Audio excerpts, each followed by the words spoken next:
오늘은 선물 거래하는 방법을 자세히 알려드리도록 하겠습니다. 선물 거래란 무엇일까요? 간단하게 예시를 들어 설명해드리겠습니다. 수확 시점이 다가온 옥수수를 생산하는 농부 A와 옥수수를 구매해 유통하는 도매업자 B가 옥수수 거래를 진행하는데 A는 옥수수 값이 3개월 후 하락할 것으로 예상하고 B는 3개월 후 상승할 것으로 예상해 A와 B는 3개월 후에 옥수수를 5,000원에 팔고 구매하기로 했습니다.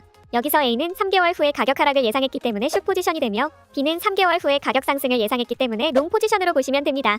3개월 후 옥수수 가격이 8,000원이 되었다면 B는 5,000원에 옥수수를 구매하기 때문에 3,000원 이익을 보게 되고 A는 3,000원 손해를 보게 됩니다.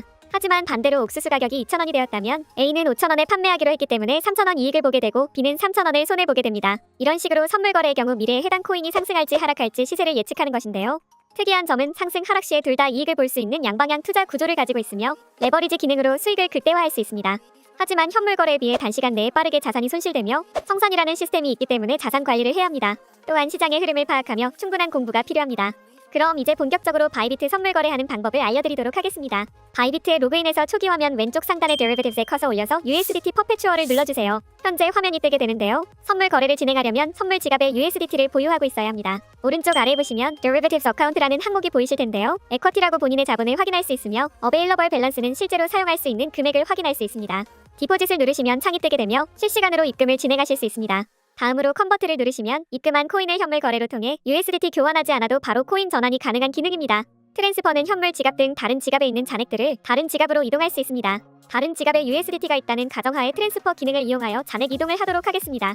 트랜스퍼를 누르면 창이 하나 뜨게 되는데요. 프롬을 잔액이 있는 지갑을 설정해주시면 됩니다. 보통 현물 지갑으로 들어오기 때문에 프롬은 스팟으로 설정해주세요. 투의 경우는 고정적으로 선물 지갑인 Derivatives로 설정되어 있기 때문에 따로 설정하지 않으셔도 됩니다. 바이비트의 경우 USDT로 거래가 가능하므로 USDT를 설정해주시고 원하시는 만큼 금액을 입력해주시면 되는데요. 만약 전부를 옮기고 싶으시다면 5를 눌러주시고 컨펌을 눌러주시면 현물 지갑에 있던 USDT가 선물 지갑으로 이동하게 됩니다. USDT까지 선물 지갑으로 이동 완료하셨다면 왼쪽 상단에 있는 목록 아이콘을 눌러 선물 거래를 진행할 코인을 선택해주세요. 예시를 들어 리플로 선택하겠습니다. 리플을 클릭해주시면 차트가 바뀐 것을 확인하실 수 있는데요. 이제 거래 설정을 해보도록 하겠습니다. 먼저 스탠더드 아래에 있는 아이솔레이터들을 눌러주세요. 그러면 창이 하나 뜨게 되는데요. 창이 떴는데 레버리지 롱과 숏으로 나누어져 있다면 다시 창을 닫고 스트레터지 옆에 있는 톱니바퀴 아이콘을 눌러주세요. 그럼 창이 뜨게 되는데요. 트레이즈에서 포지션 모드를 눌러 원웨이 모드로 설정해주시고 컨펌을 누르시면 다시 창을 눌렀을 때 영상과 같이 뜨게 됩니다. 본론으로 들어가서 아이솔레이티드는 격리, 크로스는 교차이며 여기서 격리 교차 포지션을 정하시고 레버리지 배율을 설정해주시면 됩니다. 먼저 격리의 경우 선물 지갑에 있는 자본금과 거래에 진입한 금액을 별도로 분리해 거래를 진행하며 거래에 진입한 금액만 사용하여 청산가가 정해지는 것이 특징입니다. 다음으로 교차는 거래에 진입한 금액과 지갑에 있는 자본금을 이용해 거래를 진행하며 자본금이 청산에 도달하면 그대로 청산되는 격리의 반면에 교차는 선물 지갑에 있는 자본금까지 끌어 사용하기 때문에 격리보단 늦게 청산당할 수 있지만 최악의 경우에는 선물 지갑에 있는 금액까지 사용해 청산당하실 수 있습니다. 이러한 이유들로 선물 거래가 처음이신 투자자분들은 처음 포지션 설정할 때 격리로 설정하여 선물 거래 진행하는 것을 추천드립니다. 레버리지의 경우 원하는 배율만큼 설정해주시면 되는데요. 설정하기 전 레버리지 수익 구조를 설명해드리겠습니다. 레버리지의 경우 설정한 배율만큼 돈을 벌고 잃을 수 있는 시스템이며 레버리지 배율은 코인마다 최대 지원하는 레버리지가 다르므로 참고해주세요. 레버리지는 득과 실이 동시에 존재하므로 처음에는 낮은 배율로 설정하셔서 조금씩 함을 익히며 배율을 늘려가는 것을 추천드립니다. 포지션과 레버리지를 설정하셨다면 지정가와 시단가를 선택해주시면 되는데요. 오픈 밑에 보시면 리밋과 마켓이 있습니다. 여기서 리밋은 지정가이며 내가 원하는 지정 금액의 거래에 진입할 수 있다는 특징을 가지고 있습니다. 마켓은 시장가이고 코인의 시장 평균가를 계산해서 거래 체결을 기다릴 필요 없이 빠르게 거래에 진입이 가능합니다. 바이비트의 경우 지정가와 시장가의 수수료가 다르게 발생하며 시장가는 0.055%, 지정가는 0.02%입니다. 그리고 거래 진입 시, 거래 종료 시에 수수료가 발생하게 됩니다. 수수료 계산 방법은 진입 시 시장가 혹은 지정가 더하기 종료 시 시장가 혹은 지정가에 레버리지 배율을 곱해주시면 되는데요. 더욱 이해하기 쉽게 설명해드리겠습니다. 레버리지 배율은 10배로 설정했고 거래에 진입 시 지정가, 종료 시에 시장가로 종료했다면 시장가 수수료 0.055% 더하기 지정가 수수료 0.02% 해주시고 레버리지 배율 10배를 곱해주시면 총 0.75%의 수수료가 발생하게 됩니다. 만약 한 가지 방법으로 지정가로 거래에 진입하고 종료했다면 0.02% 더하기 0.02% 곱하기 레버리지 배율 10배를 해주시면 총 0.4%의 수수료가 발생하게 됩니다. 종종 레버리지 배율을 100배로 설정하고 거래하시는 투자자분들의 경우 한 가지 방법으로 진입한다고 가정하였을 때 지정가의 경우 2%, 시장가의 경우 5.5%의 수수료가 발생하게 되고 거래 종료 시에도 똑같은 수수료가 발생하기 때문에 총 4%, 11%의 수수료가 되기 때문에 추천드리지 않습니다.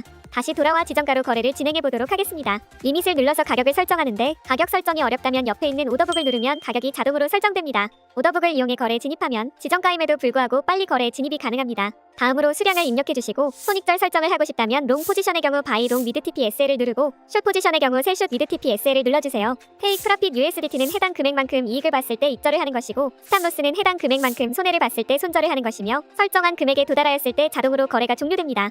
선물 거래를 하다 보면 분명 지정가로 거래했는데 시장가 주문으로 체결이 되는 경우가 발생하는데요. 이 경우에는 지정가 수수료가 아닌 시장가 수수료를 내야 하는 불상사가 발생하게 됩니다. 이를 방지하기 위해 지정가 주문으로만 실행하게 하는 기능이 바로 포스트 온리입니다. 포스트 온리의 기능은 지정가 주문일 시에만 사용이 가능하며 지정가로 넣었는데 시장가 주문을 하게 된다면 자동으로 주문이 취소됩니다.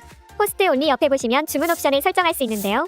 기본적으로 굿티 캔슬드로 설정되어 있습니다. 이 주문 옵션은 GTC로 주문이 완전히 실행될 때까지 거래가 체결을 기다리거나 직접 거래를 취소할 수 있습니다. 이미디엇 오어 캔슬은 IOC로 GTC와 비슷한 옵션이지만 설정한 거래 금액의 거래가 진행되지 않을 경우나 일부분 거래만 체결이 되었을 때 미체결 거래들은 자동으로 취소되는 옵션입니다. 필요어 킬의 경우 FOK이며 전체 수량이 즉시 체결되지 않으면 주문이 자동으로 즉시 취소되는 옵션입니다. 알려드린 방법대로 따라해서 거래를 체결하셨다면 체결한 거래의 정보를 확인할 수 있는 방법을 알려드리겠습니다. 차트 아래에 보시면 스탠더드 옆에 포지션이 있는데요. 여기서 거래에 진입한 포지션을 확인하실 수 있습니다. 칸트랙트스에선 거래 체결한 코인과 함께 격리 교차 레버리지를 어떻게 설정했는지 나오며 QTY는 본래 코인의 수량에서 레버리지 배율만큼 곱한 값입니다. 밸류 또한 레버리지 배율만큼 곱한 값이라고 보시면 됩니다. 그리고 엔트리 프라이스는 진입가이며 마크 프라이스는 시장가입니다. 그리고 여기서 중요한 것은 LIQ 프라이스인데요. LIQ 프라이스는 해당 거래의 청산가이며 해당 금액에 도달하게 되면 청산이 됩니다. 포지션 마진은 투자 금액이며 투자 금액 옆에 있는 아이콘을 눌러주시면 금액을 추가적으로 넣거나 빼서 LIQ 프라이스를 바꾸실 수 있습니다. 어저스트 이니추얼 마진 기능은 아이솔레이티드의 경우에만 이용이 가능하며 포지션 마진에 직접적인 영향을 주지 않지만 담보를 추가하여 청산 가격을 낮춰줍니다. 다음으로 얼리얼라이즈드 P&L은 손익금이며 데일리 리얼라이즈드 P&L은 일별 손익금입니다. 그리고 TPSL은 손익절 설정으로 애들을 누르면 창이 뜨게 되는데요. 원하시는 만큼 손익절 설정해주시면 됩니다. 마지막으로 클로즈드 바이는 포지션 종료인데요. 포지션을 종료하실 때 지정가와 시장가 중 원하시는 걸 선택해주세요. 지정가를 누르면 새로운 창이 뜨게 되며 수량 및 금액을 설정해주시고 컨펌을 누르면 해당 거래 금액이 되었을 때 거래가 종료됩니다. 시장가를 누르면 창이 뜨게 되며 수량만 설정해주시면 시장가로 거래가 종료됩니다. 오늘 영상이 도움이 되셨다면 구독과 좋아요 부탁드립니다. 다음 시간에도 투자에 도움이 되는 영상으로 돌아오겠습니다. 시청해주셔서 감사합니다.